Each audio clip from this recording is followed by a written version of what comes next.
आप लोग रशिया और यूक्रेन के बीच चल रही वॉर के बारे में तो जानते ही होंगे, जो कि अब इतने खतरनाक मोड़ ले चुकी है कि मानो यह कुछ और दिन चलती है तो यह वर्ल्ड वॉर 3 का रूप ले लेगी। और आप लोगों को यह भी मालूम होगा कि दुनिया की सबसे बड़ी परमाणु पावर भी रशिया के पास है। लेकिन क्या आप लोगों ने सोचा है कि अगर रशिया यूक्रेन पर परमाणु अटैक कर दे तो इस परमाणु अटैक का यूक्रेन पर और पूरी दुनिया पर क्या असर पड़ेगा? जबकि रशिया के राष्ट्रपति पुतिन ने पूरी दुनिया भर के देशों को यह धमकी साफ साफ दे रखी है कि अगर कोई भी देश या फिर नाटो ऐसी संस्था यूक्रेन के साथ मिलकर हमसे लड़ने के लिए आगे आती है तो हम उस देश या फिर नाटो ऐसी संस्था पर परमाणु अटैक करके उसका अस्तित्व ही मिटा देंगे। तो चलिए जानते हैं कि अगर रशिया यूक्रेन पर परमाणु अटैक कर दे तो इस परमाणु अटैक का यूक्रेन पर और पूरी दुनिया पर क्या असर पड़ेगा। 1 सितंबर 1939 एडोल्फ हिटलर की वजह से हुआ दुनिया का दूसरा विश्व युद्ध वर्ल्ड वॉर 2, जो कि अब तक की सबसे खतरनाक वॉर है। और इसी वर्ल्ड वॉर 2 में अमेरिका ने जापान के हिरोशिमा और नागासाकी पर 1945 में 6 और 9 अगस्त को परमाणु अटैक किया था।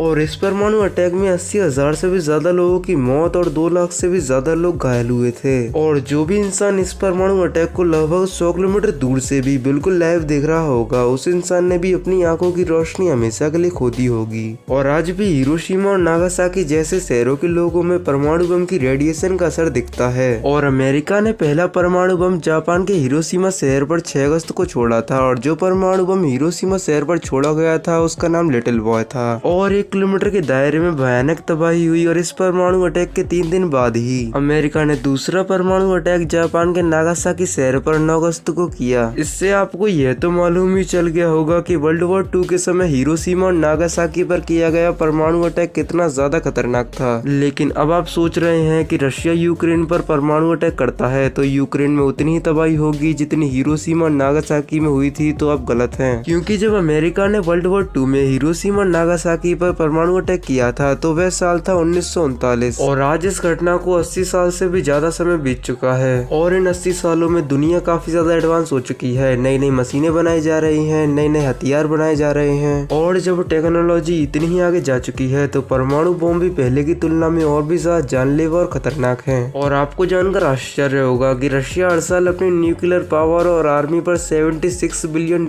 खर्च करता है, जो कि इंडियन रुपीस में लगभग 5 लाख करोड़ के आसपास होती है। अगर रशिया यूक्रेन पर परमाणु अटैक करेगा तो वह परमाणु अटैक हिरोशिमा नागासाकी पर किए गए परमाणु अटैक से भी 1000 गुना ज्यादा खतरनाक होगा। लेकिन जब परमाणु बम यूक्रेन पर गिर रहा होगा उसके कुछ सेकंड बाद ही यूक्रेन के रहने वाले लोगों को मालूम चल जाएगा कि उन पर परमाणु बम गिर रहा है। लेकिन वह लोग चाहकर भी कुछ नहीं कर पाएंगे, क्योंकि उन्हें जब तक कुछ करने का मौका मिलेगा तब तक परमाणु बम ब्लास्ट हो चुका होगा। और जैसे ही परमाणु बम धरती से टच होगा उसके तुरंत बाद ही एक बहुत ही बड़ा विस्फोट होगा। और इस विस्फोट में बिल्डिंग्स, घर, इंसान और सब कुछ ही सेकंडों में राख में तब्दील हो जाएंगे। और विस्फोट होने के बाद अचानक से यहाँ का तापमान 50,000 से 2 लाख डिग्री सेल्सियस तक पहुँच जाएगा। और मैं आप लोगों को बता दूं कि 100 डिग्री सेल्सियस पे पानी भी उबलने लगता है और 1500 डिग्री सेल्सियस पे लोहा भी पिघल जाता है। और आप लोग सोच ही सकते हैं कि जो इंसान इस बम विस्फोट में बच जाएंगे वह इस भीषण गर्मी से ही मारे जाएंगे। और इतनी ज्यादा गर्मी होने के कारण यूक्रेन देश का सारा पानी भाप बनकर हवा में उड़ जाएगा। और इतनी ज्यादा गर्मी होने के कुछ घंटों बाद ही यूक्रेन देश का पूरा आसमान काले बादलों से गिर जाएगा और बहुत तेज बारिश होने लगेगी, जिससे कि गर्मी शांत हो जाएगी। लेकिन तब तक पूरा यूक्रेन तबाह हो चुका होगा। और हो सकता है कि यह परमाणु अटैक इतना ज्यादा बड़ा हो कि इसका असर यूक्रेन के आसपास के देशों पर भी हो। और जरा सोचिए कि मात्र एक परमाणु बम से इतनी ज्यादा तबाही की जा सकती है, तो रशिया के पास तो ऐसे 5100 से भी ज्यादा परमाणु बम है जिनसे लगभग मानव इतिहास खत्म भी किया जा सकता है। लेकिन जरा रुकिए, अगर क्या हो कि मैं आपसे कहूँ कि रशिया यूक्रेन पर परमाणु अटैक कर ही नहीं सकता तो? क्योंकि जब पहला परमाणु बम हिरोशिमा नागासाकी पर अटैक हुआ था तो इतनी भयानक तबाही देखकर पूरी दुनिया ही हिल चुकी थी। और इतनी ज्यादा भयानक तबाही को देखकर सारे देशों ने शपथ ली कि वे किसी भी प्रकार के युद्ध में परमाणु बम का इस्तेमाल नहीं करेंगे। और सारे देश बस परमाणु बम का इस्तेमाल प्राकृतिक आपदा और अपनी सुरक्षा के लिए ही कर सकते हैं। और सारे देशों का यह फर्ज बनता है कि अगर कोई देश परमाणु अटैक करता है तो उसे रोके और जिस देश पर परमाणु अटैक हो रहा है उसे बचाएं। अगर परमाणु बम को छोड़कर बात करें रशिया और यूक्रेन की वॉर की, तो परमाणु बम को छोड़कर भी रशिया के पास इतनी पावर है कि वह एक दिन में ही यूक्रेन को हरा सकता है। और आप बताइए कि रशिया और यूक्रेन के बीच चल रहे इस युद्ध में भारत को किसका साथ देना चाहिए, जबकि भारत की मदद करने के लिए रशिया हमेशा आगे आया है। अगर वीडियो पसंद आई हो तो वीडियो को लाइक और इस युद्ध में और क्या क्या होता है और ऐसी अमेजिंग नॉलेज के लिए चैनल को जरूर सब्सक्राइब कर लीजिएगा।